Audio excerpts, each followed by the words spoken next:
Virginia, Carver, and I've been associated with the dance department actually almost since I moved to Athens in 1964, indirectly because I got my degree here. And I had a lot of credits before I came here, and so I finished up my degree in the dance department, and I was asked to teach by a very fluky thing that happened, but asked to teach part-time. So I came over and started teaching in 1971.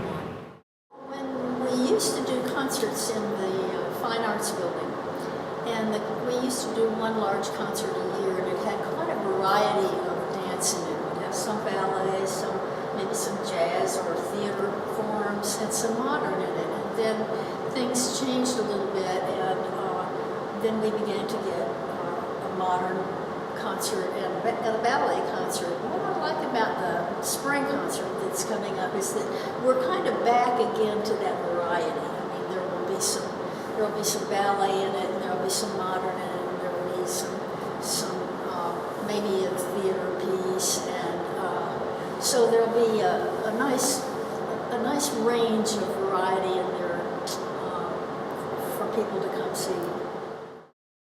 You know, when I go into the studio, I have to have an idea about what I'm doing, and sometimes that idea can be stimulated by music, or it can be stimulated by something emotional, or it can be stimulated by an experience that I've had, and I work from that place. This particular piece that I'm doing this time is,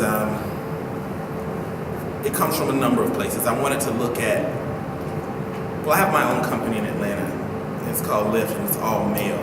So, and the reason I started that because I'm in environments like this where I'm only working with women.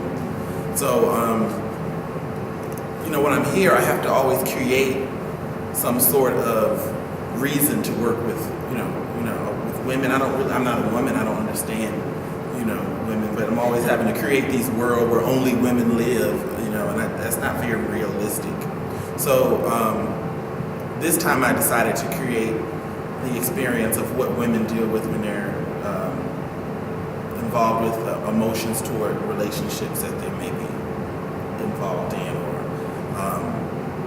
how they feel when they've been hurt, or when they're anticipating, feelings or love for someone. So I wanted to look at it from an observer standpoint, because that's a very private place that men don't always get to look at. So I'm creating a work from the standpoint of me as a man looking inside, if I could see what that would look like for a woman to experience these things when the man's not there. Eavesdropping. Yeah, and they kind of that way, Yes. So it's kind of like that way, because I don't really know what in the private space that you would have, what that would be like.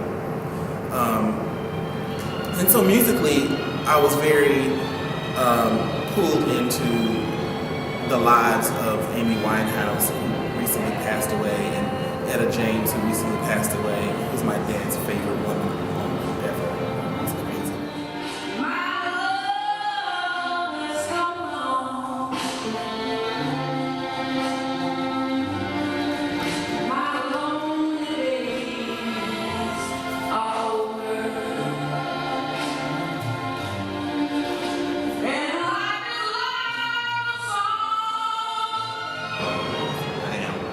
So each woman kind of describes a different kind of feeling or emotion that they have, and I kind of choreograph to that. So it's 4 little windows into 4 different experiences.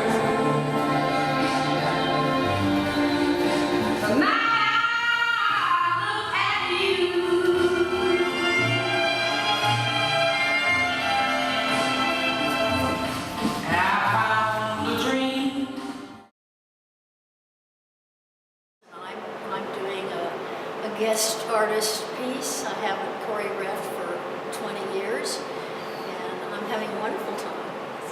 It's wonderful working with 4 beautiful, beautiful dancers that are in the ballet ensemble this year. So it's just delightful.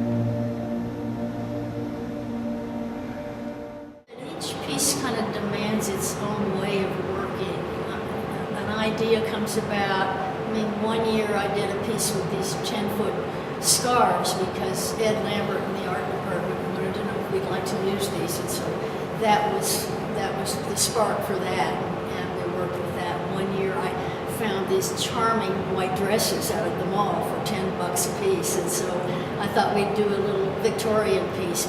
This year, it came from a piece of music that I liked, that actually I was kind of haunted by this piece of music. And the secondary idea was that I wanted to do something slow. Most everything that we're doing is really fast, and fast dancing is a lot easier. It's hard, but to work slowly without male partners is very hard. And so my idea was wasn't just vague. I start out vague, and I'm the kind of artist that starts out with an idea and then lets it begin to take its own shape and form and make it sort of begins to say, oh, this is what this is about. So sometimes I don't know what it's about until it's over. You know what I mean? And it's a journey. It's a journey for everybody in it. And so about the 6th rehearsal, I began to see what it was about. It's called Still Point, and it takes for its frame of reference T.S. Eliot's At the Still Point of the Turning World, there the dance is, and there is only the dance. I don't know if y'all know that poem. It's from Burton or the Four Quartets. So it's always been a quote that's been pretty fascinating to me. So it's a loose interpretation of that particular quote. I do want to go back to one other thing you do start from. You are, or I have felt, very influenced by the talents of your dancers. This year we have these 4 very, very talented young women that you could do anything you wanted to with. It's a lovely piece. And the piece is a little, it's kind of like a meditation on time. And it's been delightful. You can't imagine what it's like for me to come back after 21 years and choreograph something. It's really very exciting and joyful. Very nice, lovely.